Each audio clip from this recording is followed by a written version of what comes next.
Hello everyone. Today I'll be presenting both sides of the motion.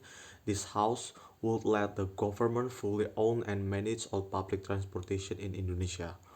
So first I'll present the government side followed by the opposition.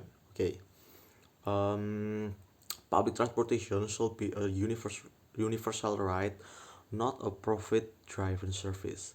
The state has the duty to guarantee affordable, safe, and efficient transport to all citizens. The current mix of public and private actors result in inequality, inefficiency, and environmental harm. We frame the debate as a choices between public good and private gain. Um, Currently, public transport in Indonesia is partly government run and partly in the hand of private companies. In the big cities, private operators dominate, especially with the minibus and informal networks. In rural areas, many communities are left without reliable option. This system is fragmented, lacks coordination, and does not prioritize the public interest. We propose that the central government take full ownership and management of public transport system across Indonesian bus, commuters, trains, ferries, and terminals.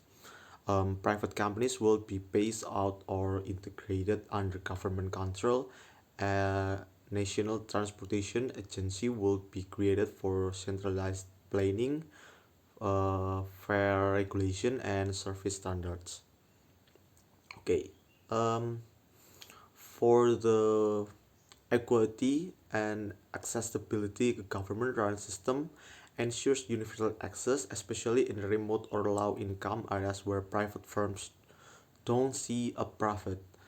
The state has the incentive to serve all citizens, not just high-traffic roads, and integration and efficiency. Private operators compete instead of collaborate, the result of overlapping roads, chaotic scheduling, and poor customer experience.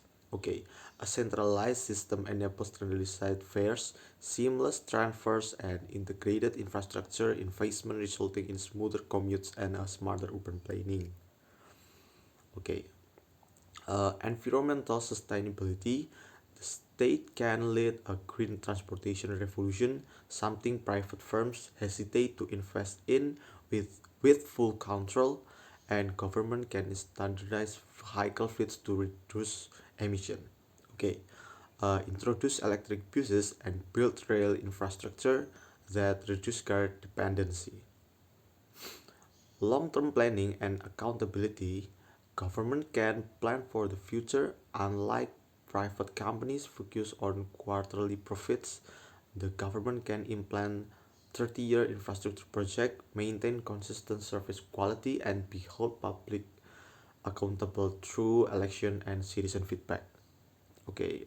Opposition may claim government inefficiency, but inefficiency today is due to poor coordination and underfunding, not because of public ownership. Countries like Japan and Singapore have shown that with proper planning and funding, public system can be world classes. They may argue nationalization is expensive, but is an investment in the productivity, environmental goals, and national equity. Long-term social benefits outweigh short-term costs. They may say we'll lose innovation, but innovation doesn't require profit. The government can partner with universities and startups to innovate in transport that's under public ownership. Now let's hear the opposition side. This debate is about how we improve Indonesian public transport, not who owns it. The problem isn't ownership, it's poor regulation and underinvestment. Full nationalization is not the only solution. In fact, it risks creating new problems, inefficiency, corruption, and lack of flexibility. We frame this debate around governance, not ownership. We recognize the flaw in the status quo. However, instead of nationalization, we propose a reformed public-private partnership model. Okay, this includes stronger government regulation, performance standards, public subsidies for underserved routes, and local oversight. Okay, first is efficiency and service quality. Competition keeps private operators responsive. If a bus line underperforms, passengers switch providers. This encourages better service, cleaner buses, and on-time arrivals. Government monopolies lose this pressure and become bloated and complaints. And the second is fiscal responsibility. Nationalizing transport means buying out existing systems, hiring thousands of civil servants, and maintaining massive infrastructure. This places huge strain on public finance, which could be better spent on schools, healthcare, or roads. Okay, number third, uh, corruption and political risk. More government control mean more opportunities for corruption, nepotism, and political meddling. Project might be delayed, poorly executed, or handed to cronies rather than expert. And the fourth, local innovation and flexibility. Indonesia is geographically diverse. The same system can work in Jakarta, Bali, and Papua. Decentralized public-private models allow local governments and companies to tailor service to specific needs, something a centralized state system would struggle with. And they say government can plan long term, but in reality, administration change every 5 years. Long term vision are often replaced or abandoned.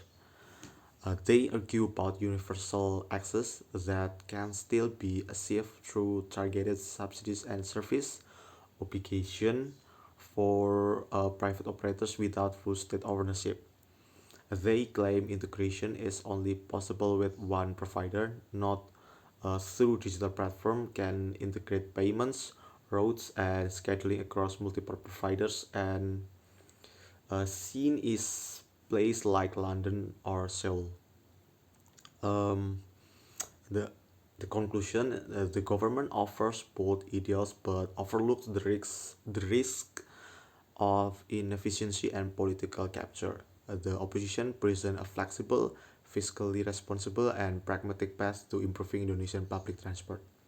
Okay, that's all from me. Thank you.